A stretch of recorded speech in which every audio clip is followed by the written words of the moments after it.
All right, so now we're ready for 4B. Okay, so we'll carry on with some of this theory that we've been learning. And at some point, we'll start to calculate derivatives using the rules that we will define. But right now, we're still continuing to learn the background and understanding what exactly integrals mean. And so, so far, we've seen this case where we had a function and we wanted to know the area under that curve, and that area is also the integral of that function over the closed interval a to b. Okay, now, what about the cases where the function rises above and below the horizontal axis? Well, for something like this, we have to do something a little different. So here, there's no problem because the area is clearly positive. But here, these two areas more or less cancel each other out. So we have to find a way to avoid that. And so what we're going to do is treat the Riemann sum as the sum of the rectangles above the x-axis minus the sum of the rectangles below the x-axis. Otherwise, because this one would be positive, the way we were calculating the integral earlier, the part here where it says area is positive, you can see that the curve is entirely above the horizontal axis. But on the right, it's completely below. And so over this interval from 0 to b, the area is actually negative. Okay, so therefore, the entire shaded region, if we simply combine the two areas, will not be correct. We'll end up with a number that's very close to 0, but in reality, this is a very large shaded region. So we'll define the Riemann sum in this case a little differently. We're going to treat it as the sum of the rectangles above the axis minus the sum of the rectangles below the axis. So in other words, this is what we're going to do. We're going to create a series of rectangles, as we saw earlier, either using the left point or the right point definition. And then we'll use that information to come up with the integral over this interval from a to b. All right, so now here's the function. Well, it doesn't specify what the function is. It looks like it's x minus x squared plus 2. But you can see what's happening here. We're looking for this area between 0 and 2. So the interval of interest is from 0 to 2. This is A, this is B. You can see the problem here is that from 0 to 1 rather, we'll call that area A1. The rectangles have a positive area. And then to the right of that, between 1 and 2, it's the other way around. The rectangles go below the line. And so, in other words, the logic here is that based on the XY coordinate system, the heights of these rectangles are considered to be negative.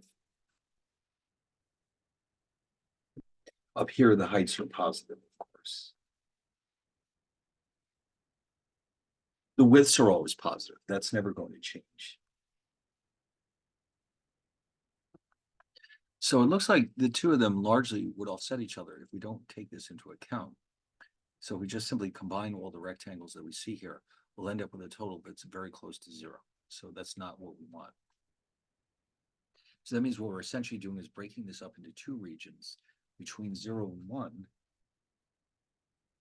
and 1 and 2. Okay, then we're going to calculate the areas individually and then subtract the negatives from the positives. Okay, so now this is what we're actually doing. The ultimate result is the interval of this function, whatever it is, over the interval from 0 to 2. So of course you recognize this as our limit of the Riemann sum.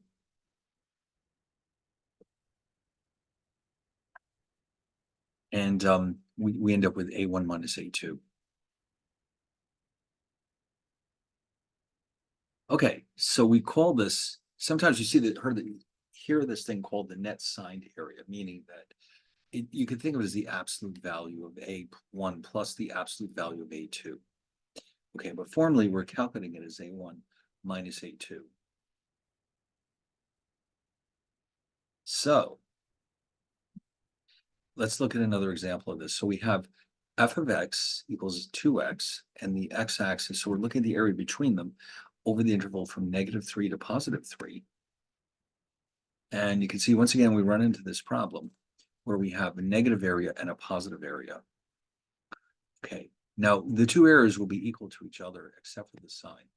Okay, because you can see in both cases, actually this graph is getting a little crowded here. Maybe I'll see what I can do about that.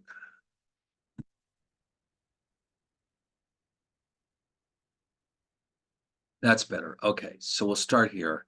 And then what we want to recognize here is that these are actually two triangles. Okay, so remember the area of a triangle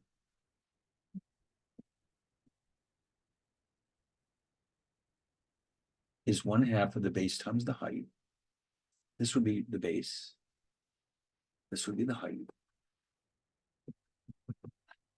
Okay, so for A1, the base, this is the interval between 0 and 3. So the base is 3. The height is from 0 to 6. So the area A1 is 9. And now this one is officially considered to be -9 because the height is actually -6. So we'll think of this as having an area of -9.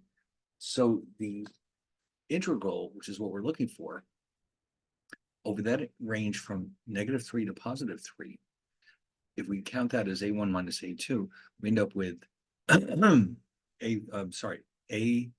minus 9, but now by subtracting,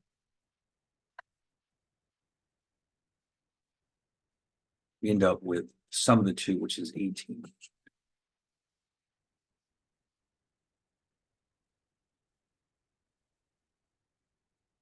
All right, so now let's take a look at something like this. So what we're interested in is the total area shaded region, the total shaded region. But again, we have this issue where in between A and 0, A2 is positive, negative rather. And over here between 0 and B,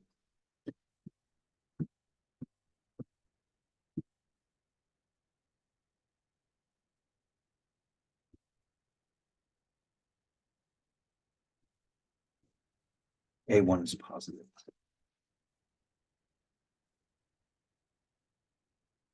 So here's what we're going to do.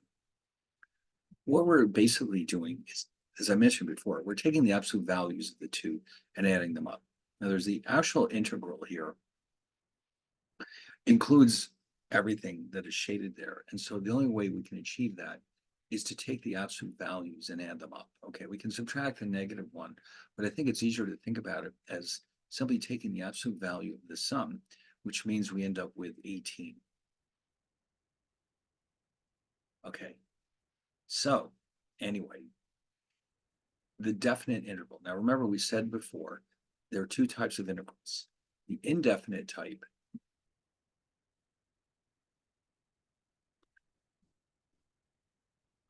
second.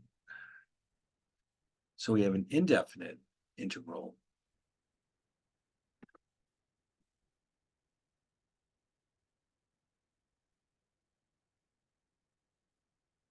Looks something like this.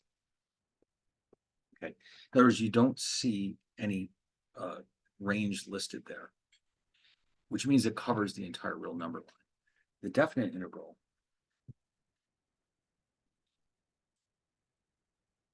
has a specific upper and lower bound,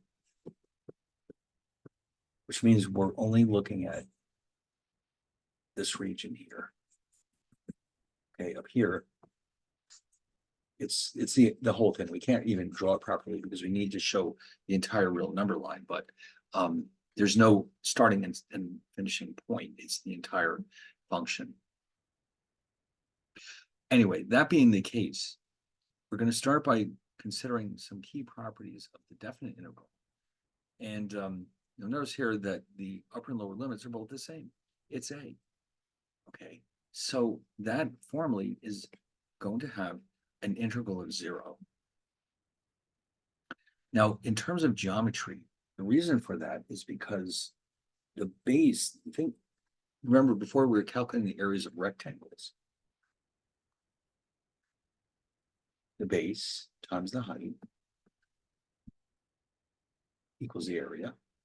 So here, the base is actually 0 because this is simply a line segment and that has a width of 0 by definition. So the base is 0, the height is irrelevant. That means that this line segment has an area of 0. And so that's why the integral here is 0. But for any other case, as long as the upper and lower limits are different from each other, we will have a result which is not necessarily 0. Now, by the way, so here's some of the other algebraic properties. Here's an interesting one. If we have the upper and lower limit of a and b, meaning that we're defining this over the interval a to b, if we reverse that, then the two are the negatives of each other. Okay. So in other words, if b is the starting point on the right and a is the final point, or we could say is the lower and the upper limit, then the two are negatives of each other. Then you can see we can add and subtract. This is like the addition and difference rules with derivatives. You can see that if I'm integrating f of x plus g of x, it's the same thing as integrating them separately and then adding them up, as long as we don't change the so-called limits of integration. Okay, these are known as the limits of integration.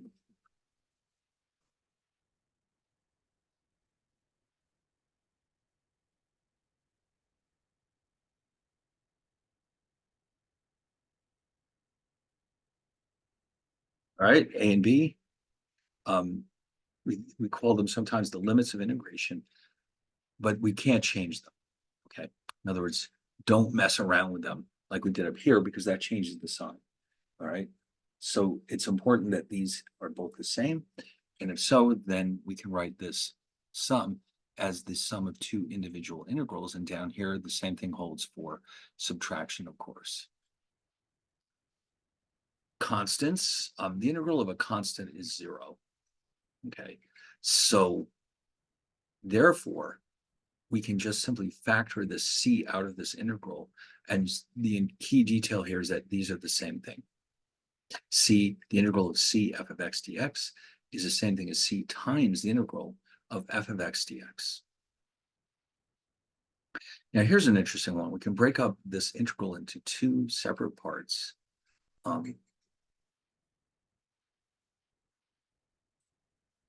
Okay, so if we have an integral, now we've already seen this before. Like, let's say something like this. Let's say this is point C. So the integral from A to B is the same as going from A to C, and then from C to B. Why would you do this? Well, sometimes it might be easier to evaluate these separately and then combine the results. It depends on what the function is. Often it's not worth our while to do this, but sometimes there might be a problem where it would be easier to split it up into two parts like this.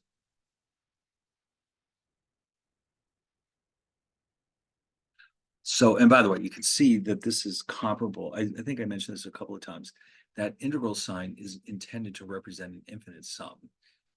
It's kind of a variation of this summation operator, which only applies to discrete, typical, well, I shouldn't say that. It could be used for infinite sums too, but it typically refers to discrete sums. And so you can see, like, if I'm using my summation operator, go from 1 to n with xi, I can again break it up into two parts. from I equals 1 to A and then from A to N. Then I'll still get the same result. All right, so let's try one of these. So first of all, let's take a look at what this function looks like in Symbolab. That'll help us visualize what we're doing.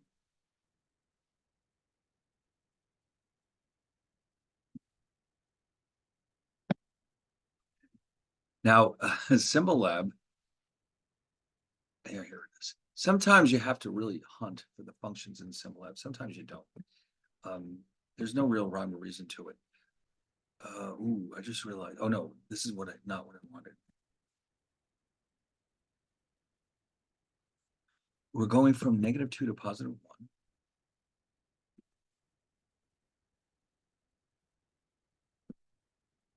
And the function is, okay,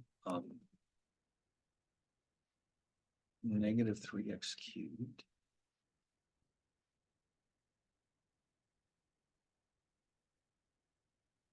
plus 2x plus 2. And don't forget the dx. By the way, the dx represents an infinitesimally small width of a rectangle. It's basically the equivalent of delta x, except when it's infinitesimally small. All right, so you know what I just realized? I wanted to graph that. Okay, here's the answer. It's 57. All right, fine. What I really meant to do is graph this function, so we can do that right now.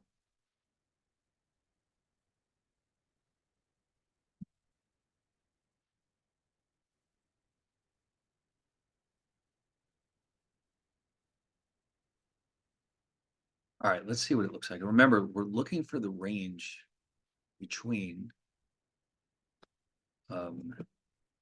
was it -2 and +1? Okay, so say from here over to that here. So you can see the function is very, very steep. So 2 would bring us up to about here. Here's 1, sorry, -2 brings us up to here. So this is what we're looking for.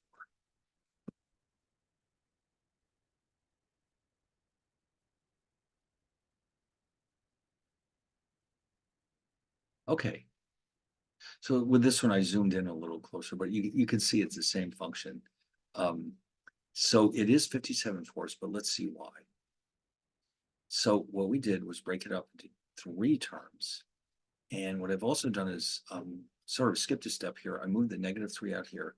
So we've got -3 integral x cubed dx plus 2. Again, I moved it outside x dx plus 2.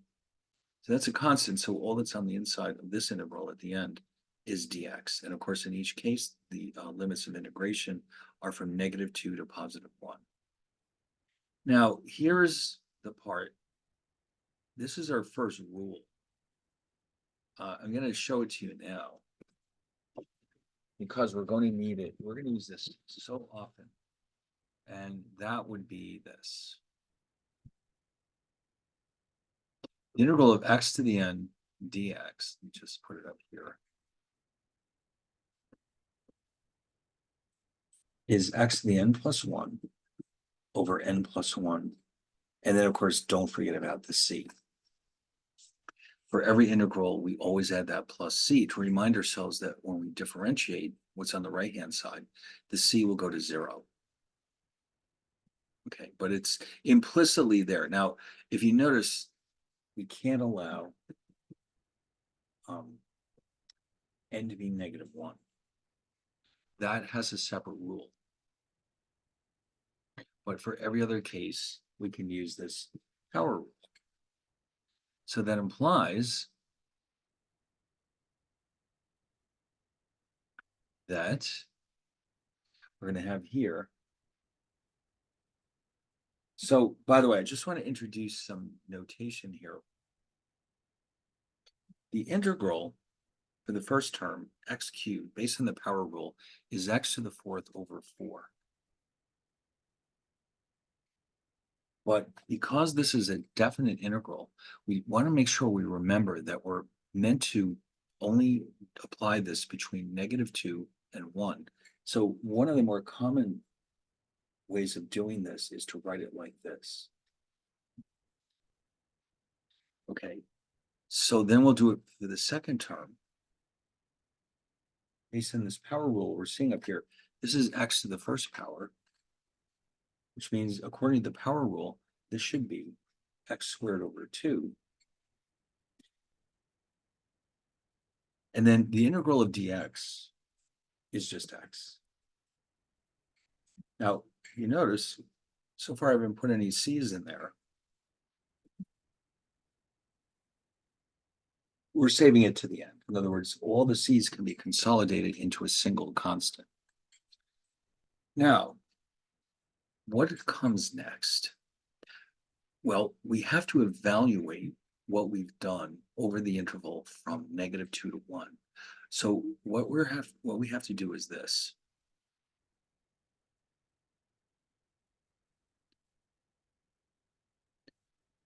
Let's just remind ourselves what we had before. So it's -3 x to the 4th over 4. Evaluated from -2 to 1. Then we have +2. And then this is x squared over 2. Evaluated from -2 to 1, of course. And then the last one is simply 2x. Oh, you know what I just realized? I left out an important part here. Yes, that has to be there for all the terms, except if there's any constants, no.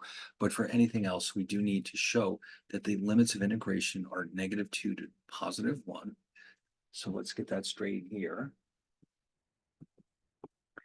Oh, one more thing. I just realized there's a mistake on here. I'll tell you what it is.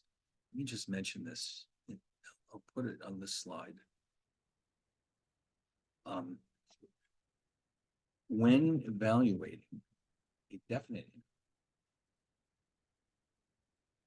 we do not need to include C. Okay. Because we're solving for a specific value. So we drop the C out when we're doing definite integrals. And that's what we're doing here. Okay. So in other words, the formula you see here, this one is for an indefinite integral. So the rule is the same here for a definite integral, but we don't need the C. So we can get rid of it.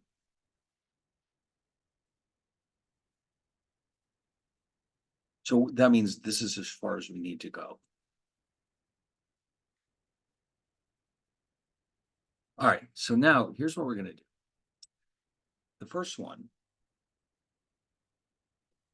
what's going on here? How are we actually evaluating this?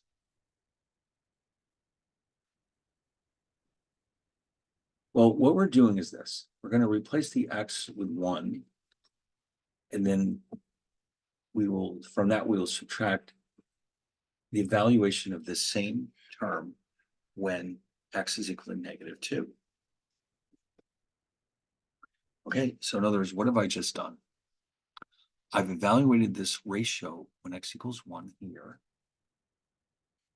I've evaluated it when x equals -2 here, and then I've subtracted the difference between the two. Which means that here, I'm going to have 1 squared over 2 minus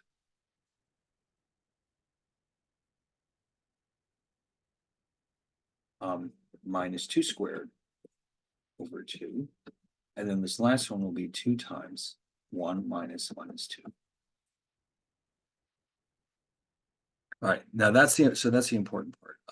So just in general, just be aware that because we're solving for the value of the integral over a specific interval, we will end up with a constant as a result, as opposed to a function. And this is how we evaluate those. So now we can just go ahead and solve. Here we have 1/4 minus. So in the numerator, we have positive 4/4 plus 2 times 1/2 Oh, sorry, I just realized I made a mistake here. This should have been a 4 here.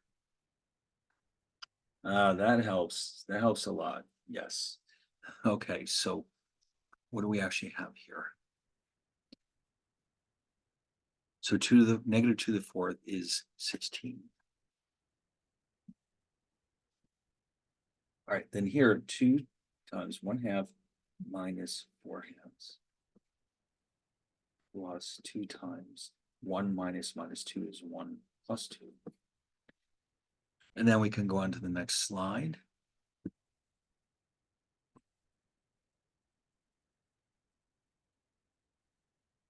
And all right, let me just copy again what we just got.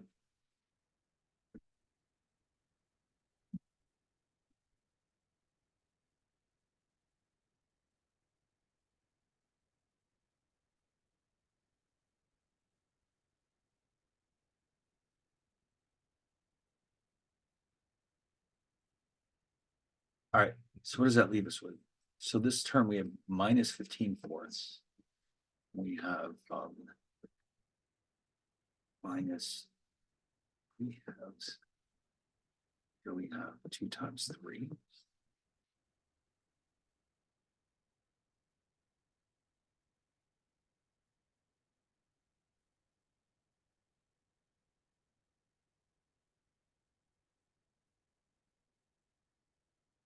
No, that's 12.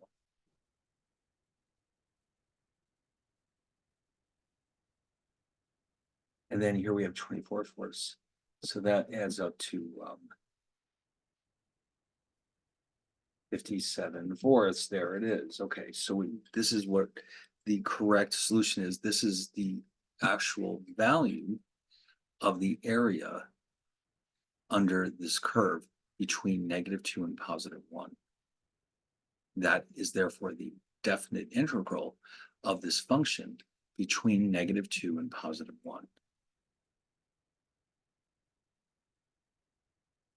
All right. So now that was the first rule, and we'll be seeing plenty more very soon. But first, we have a couple of other things to go over. First of all, it turns out, interestingly enough, that this formula will give us the average value of f of x over the interval a to b. Okay, so in other words, you're taking the integral over that interval, and then you're dividing by the width of the interval.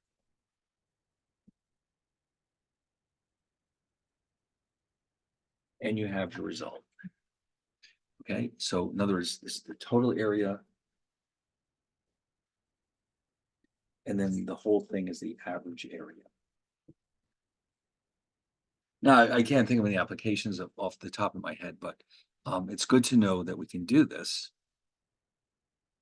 And so now that leads us to a very important result in calculus, the mean value theorem for integrals. Now we saw a mean value theorem earlier.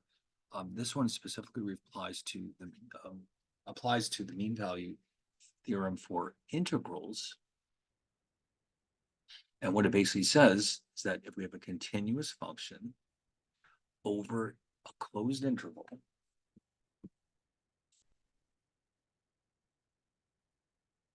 at some point the function will reach its average value.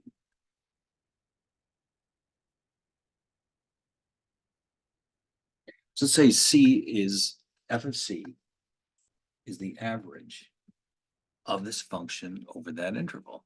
So in other words, it's saying that we have to reach that point at least once in this interval.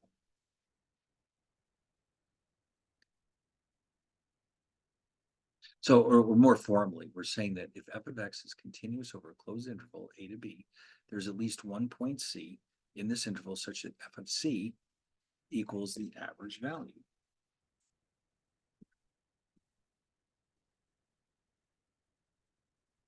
It has to reach that point at least once.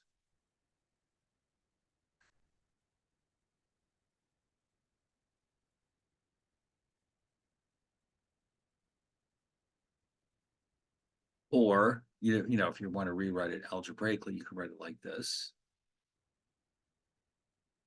They both obviously mean the same thing. All right, how about this one? Find the average value of the function f of x equals 8 minus 2x over the interval 0 to 4, and then find the value C such that f of C equals the average value. We know it exists, we just have to find it. So first of all, what does this look like?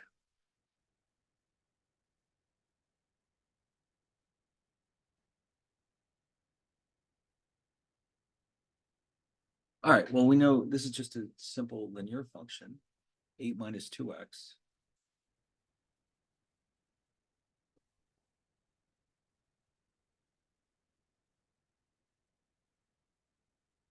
And this is the interval 0 to 4.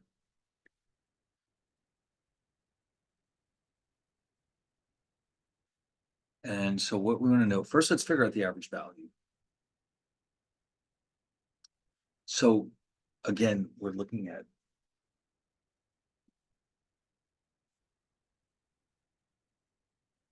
so according to the mean value theorem for integrals, that means we have f of c, this mysterious c, occurs when we have 1 over 4 minus 0 times the integral from 0 to 4 of 8 minus 2x dx. Okay, so why don't we take a shot at this? The power rule will help us here. Just copy it one more time.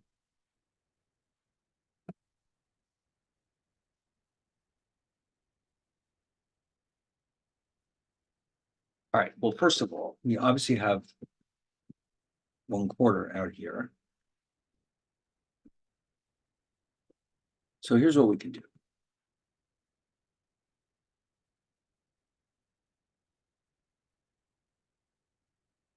You can write it a little differently.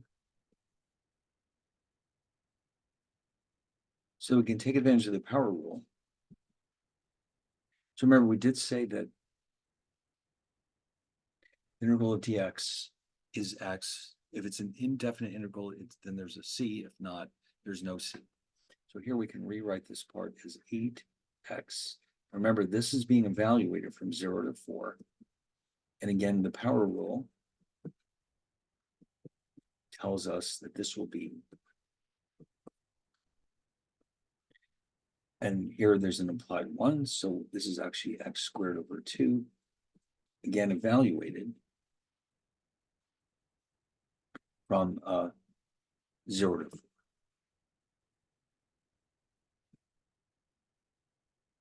All right, now we just have to do some substitutions.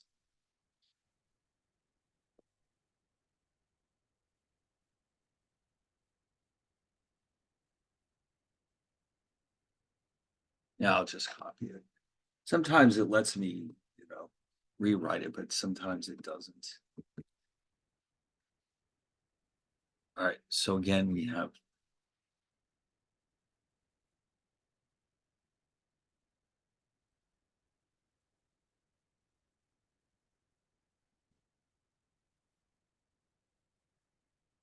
all right. So here we have 8. Now, inside these brackets, we're evaluating this function at 4 and then subtracting the value of this function at 0. Here, within the brackets, we're evaluating this this term here when x equals 4, and then we subtract from that its value when x equals 0. So we have 4 squared over 2 minus 0 squared over 2. So here we just have 32. Here we'll have 2. Okay, so here we have, this is 16 halves, or 8. This is just 0.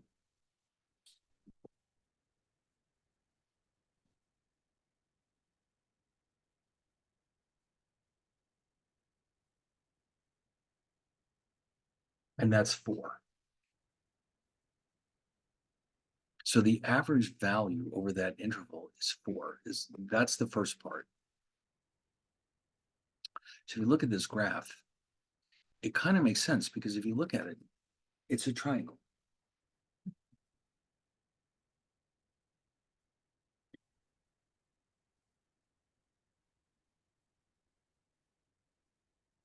So what we're seeing here is that the average value of this function is 4 over this interval, and it occurs when x equals 2. Okay, now they want us to know that too. In other words, it wasn't enough to solve for the average. They also want to know where or which value of x this happens.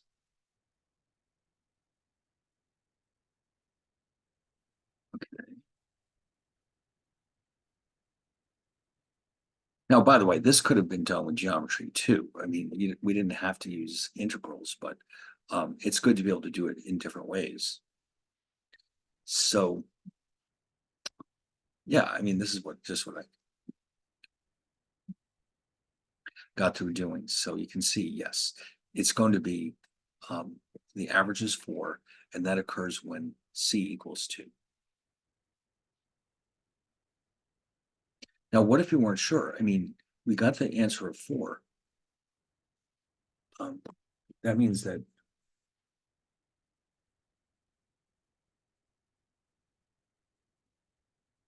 we set the function equal to 4.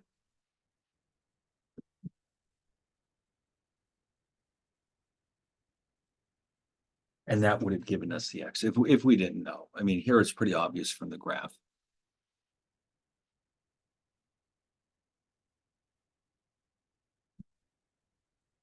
And of course, another way to look at this is to look at the areas. For example, the area of this triangle.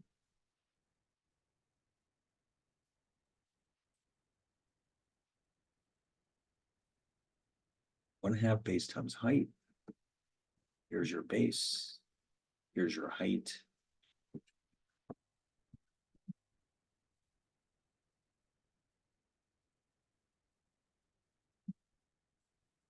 So we were told before that this implies that the average would be 16 over the base, which is 4.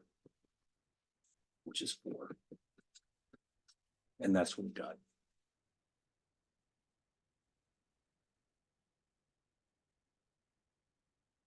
All right. Now, the fundamental theorem of calculus. Anytime in math, when you hear the words fundamental theorem, you know this is an important result. Now, this one actually has 2 parts to it. The second one is the one that we'll be actually using all the time on a constant basis. This ties together the relationship between integrals and derivatives. So what it's saying is that, now remember, this is an antiderivative.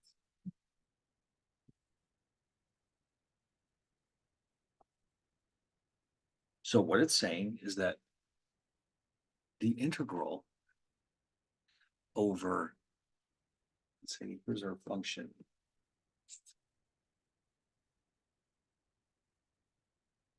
By the way, I just want to mention this here. This t is what we sometimes call a dummy variable. It's put in there to avoid confusing it with this x. So we're trying to imagine that we're looking over this interval from a to x, and we don't want, if we put f of x dx, it could get confusing. So when one of the limits is x itself, then we tend to use a different variable in the integral. But anyway, when this is true, then f prime of x, okay, the derivative of the antiderivative is the function itself over the interval from a to b. Now, b, remember, this is the range over which the function is continuous. So that could be anywhere down here somewhere, let's say. So what practical implication does this have? So let's look at this one.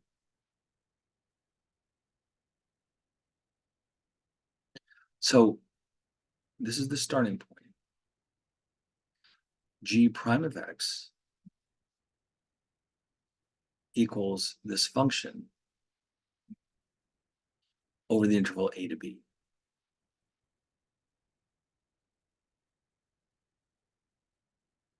And so that is you know, that's a that if we're looking for a derivative, um, based on this integral, in other words, what it's showing us is the relationship between integrals and derivatives.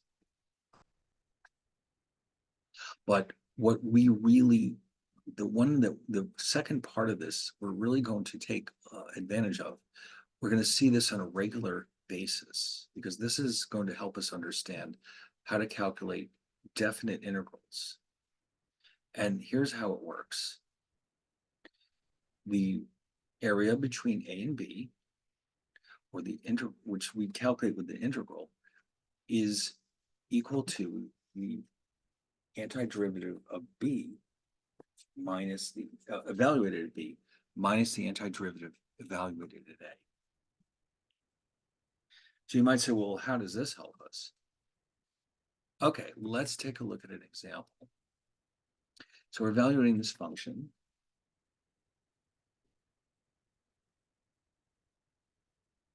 Here's our interval, -2 to +2. So what this is telling us, and here's our power rule again. And let's apply the power rule here.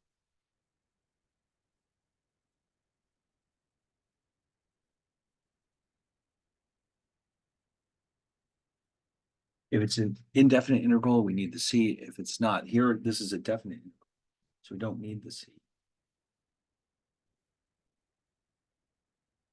So we end up with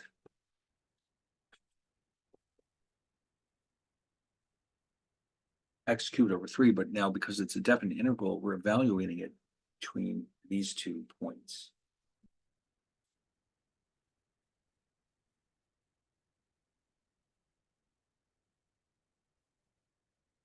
All right, so again, see what I've done? I've evaluated the ratio when x equals 2, and over here I'm evaluating it when x equals -2, and then I'm subtracting them from each other.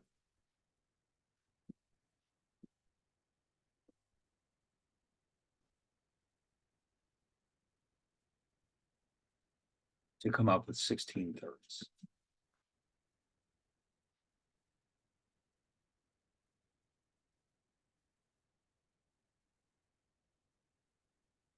But what we've actually done here could be thought of as um,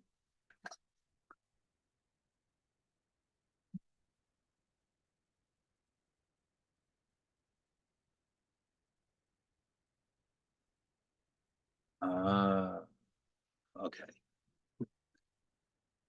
Actually, let me put the function in here.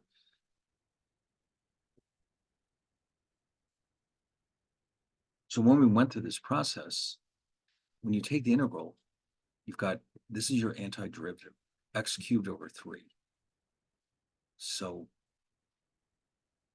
this term is actually the antiderivative evaluated at x equals 2. And this is the antiderivative evaluated at -2.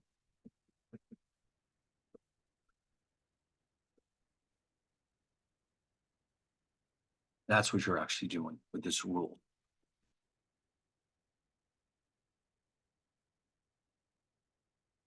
And so in other words, what we've been doing up to this point is, without realizing it, this has been, we've been applying the fundamental theorem in calculus, at least part 2. And we do end up with 16/3. Okay. So let's take a look at this one.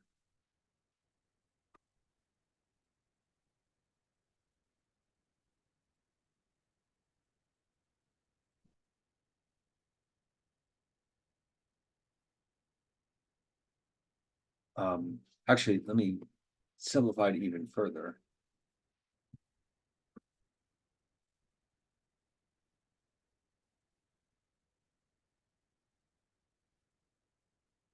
Okay. Now, of course, we're going to apply the power rule to both of these. And so the fundamental theorem of calculus is telling us how to take this and turn it into a constant. So this is the antiderivative of 2x to the fourth.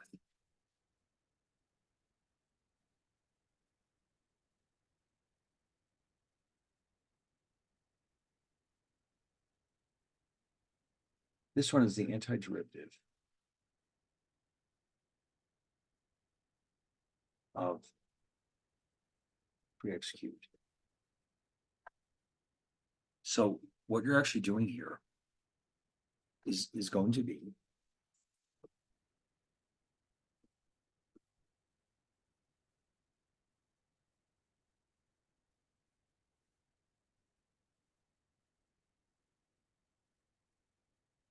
okay, so you're actually subtracting the antiderivative. You're doing two antiderivatives, or at least you're evaluating it at two different points, and then you're subtracting them. So that's all written up here, and then we can actually go ahead and try it. So for example, this is the x to the fifth over 5 evaluated over the interval from 0 to 3. And so what you're seeing here is the 2 stays outside. So you've got 3 to the fifth over 5 minus 0 to the fifth over 5.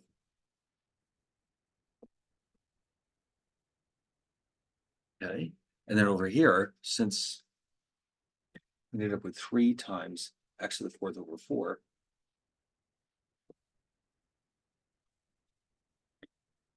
that would be, again, the antiderivative evaluated at x equals 3 minus the antiderivative evaluated at x equals 0. Okay, now you just do the calculations. Okay, 3 to the fifth is 243. Over 5, this one is just 0. Over here, we have 81 over 4, again, minus 0. And so we ultimately end up with, oh my God, look at all that. 3159 over 20.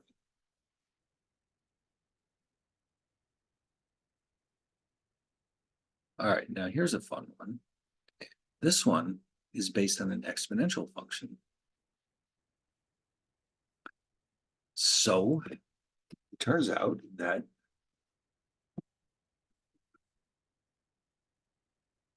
that's an easy one. E to the x dx, if it's an indefinite integral, we end up with e to the x plus c. If it's a definite integral, we just don't need the c. So this one could be rewritten as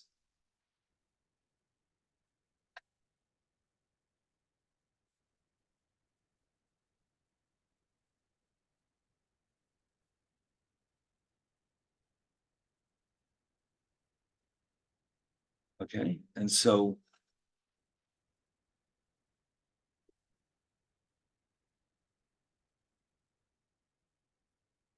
this is f of 1, this is f of 0. And that ultimately leads us to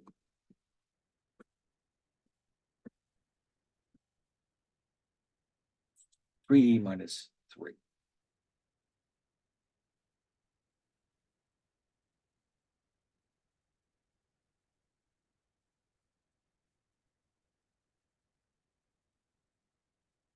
All right, what else? Ooh, now this is another interesting one. So remember, now keep in mind, this is the same thing as x to the minus 1. So we saw before with the power rule that it applies as long as n is not equal to -1. Well, guess what? Now it is equal to -1. What do we do about it? Well, it turns out that this gives us log x plus c. Uh-huh. So that means, what are we doing here? We're going to have log x evaluated between 1 and 3.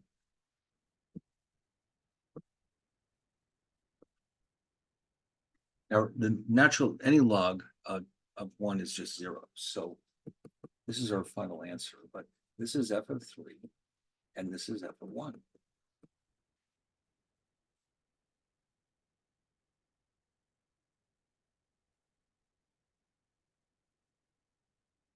Huh. Now, here's another interesting one. What about, oh, trig integrals? Well, we've already seen this one. Remember, if you take the derivative of the sine of x, you get the cosine of x. If you take the derivative of the cosine of x, you get the negative sine of x. So it stands to reason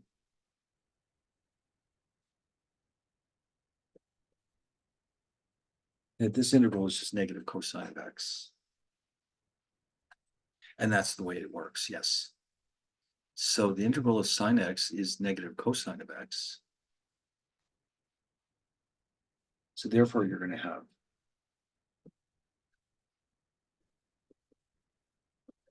negative cosine of pi.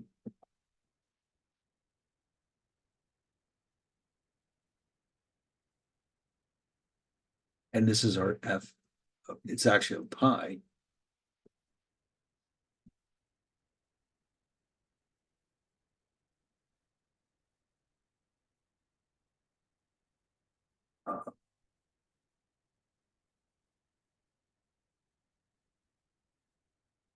Okay, so it turns out the cosine of pi is -1.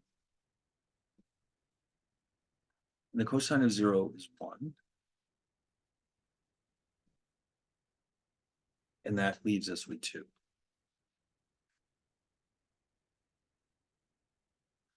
All right, so we'll get a lot of practice with this fundamental theorem of calculus because it's so important. We're going to use it constantly. So this is just really just a taste of it, and we're going to see it again in a later chapter anyway, but this just gives us a feel for how this works.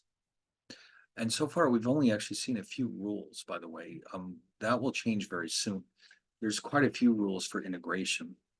So we know the power rule, we know what to do with e to the x, 1 over x, and a few others, but soon enough, we'll see a lot more of these.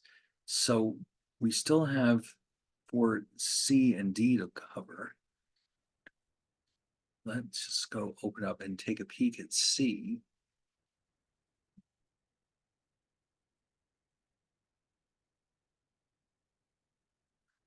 Okay. It looks like we're going to have some formulas in here. And then some techniques. Now, the thing about integrals is because they're so complicated, we often need to apply different strategies for reducing them to something more manageable. And so a lot of the challenge in doing these is to not only identify what type of integral it is, but what strategies we should use. And some of them work very well for, let's say, certain types of polynomials, and there's all kinds of possibilities. And we'll see there's a chapter later on in the book, which is basically a lot of these very complicated integral formulas. But here we're just trying to develop an understanding of the basic ones. So, for example, we can take these sometimes and simply rearrange them in a more convenient form. Like this one. Oh my God. Now, this one looks terrifying at first, but well, we don't have to worry too much because all we have to do is this.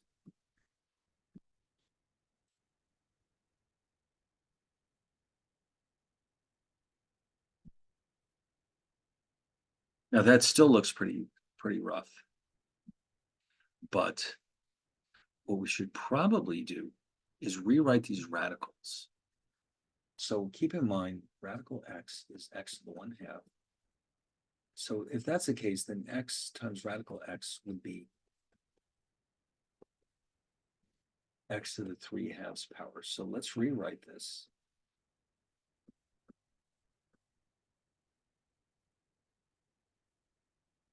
And now it's pretty clear that we can use the power rule. All right, so here we go. So and we break it up into 2 parts. So remember the power rule again.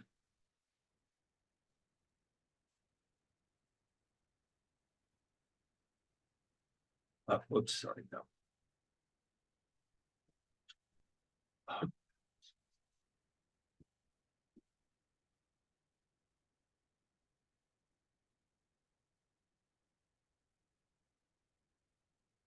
All right, so let's try that here. So with x to the 1/2, you would end up with x to the 3/2 over 3/2. X to the 3/2. You'll end up with x to the 5/2 over 5/2. So that's what we have here. And remember here too, we're evaluating this over the interval from 1 to 4. So we're going to clean it up a little. Dividing by 3/2 is the same as multiplying by 2/3. So that brings us here.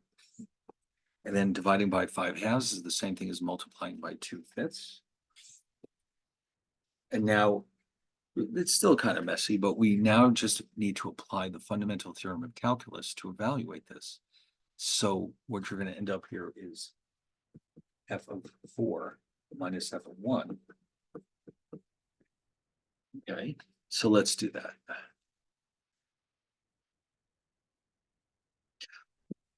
So for this one, here's our f of 4. I replace all the x's with 4. Here's f of 1. And of course I subtract. Same thing over here. Here's my f of 4. I replace all the x's with 4s, and all the x's are replaced with 1s. Now, if you go to your calculator, 4 to the 5/2 power. Oh my God. I don't know about you, but I don't have that one memorized. 4 to the 5/2 power is 32.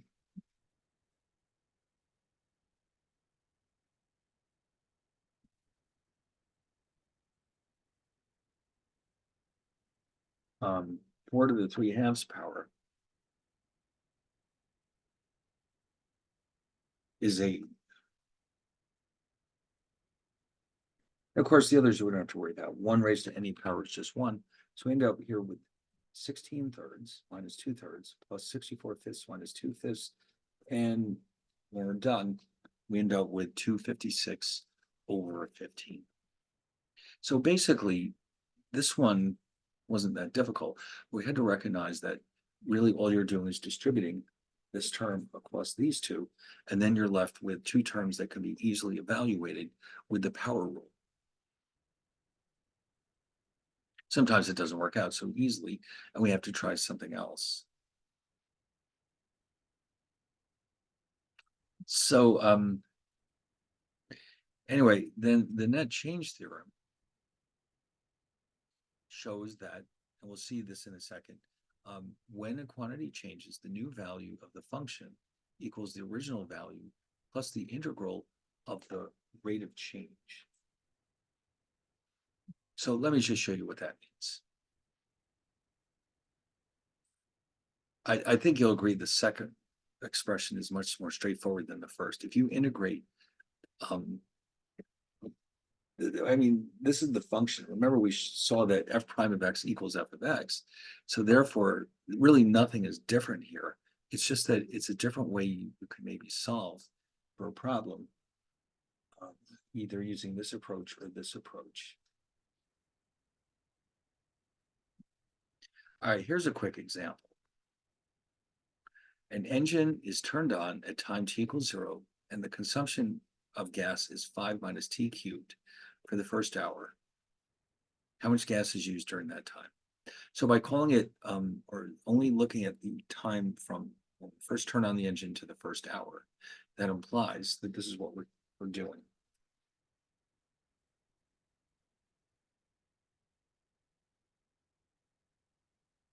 Oh, okay. So, well, we're going to break it up into two integrals, and we subtract one from the other. This first one is simply 5 dt, and here we have t cubed. We're subtracting t cubed dt. So remember here too that This brings us to t. And here the power rule tells us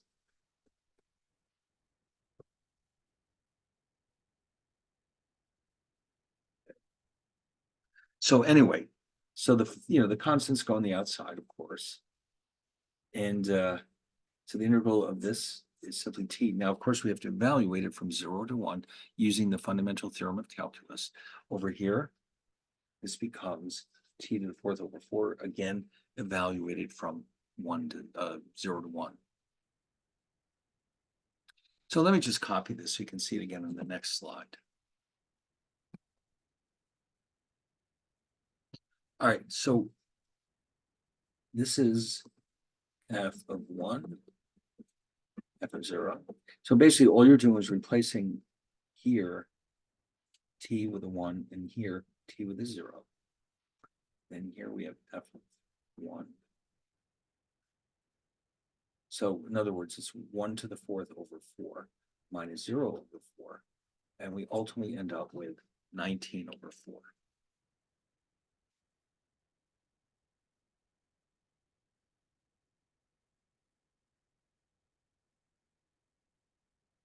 All right, okay.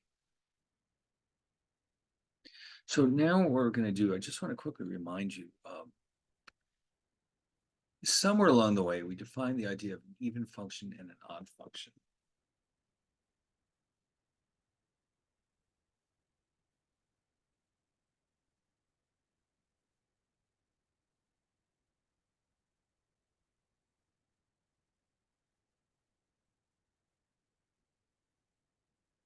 So an example, this would be y equals x squared. Okay, an odd function means this.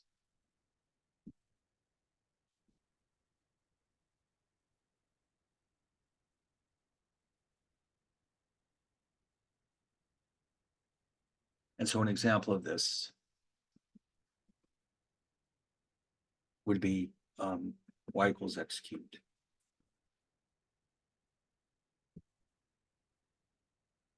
Why does this matter? Well, because remember, when you raise a negative number rather to an odd exponent, it stays negative.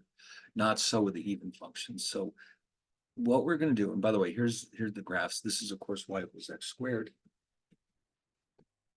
This is an even function. And then down here we have y equals x cubed. This is an odd function.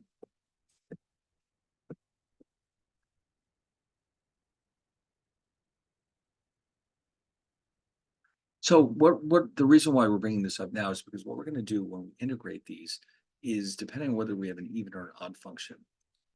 Here, the function is above the axis, and so we can just integrate the whole thing and we'll get the correct area. Here, though, we have an area where a region where the area is negative or it's positive. So we have to treat it a little bit differently. Okay. So we'll do that. Then we're going to introduce one of the most useful techniques for solving for integrals.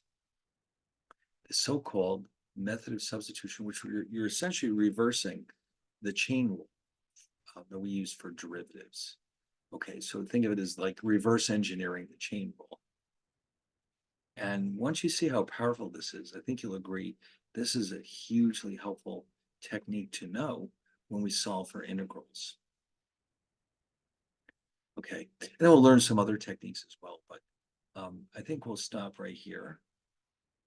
We'll carry on with this discussion about even and odd functions. And then we'll learn the method of substitution, which, like I said, that and the power rule and the method of substitution, we're going to see them constantly. All right, they're so powerful and so useful. So anyway, all right, we'll save all that for next time. So I'll see you then.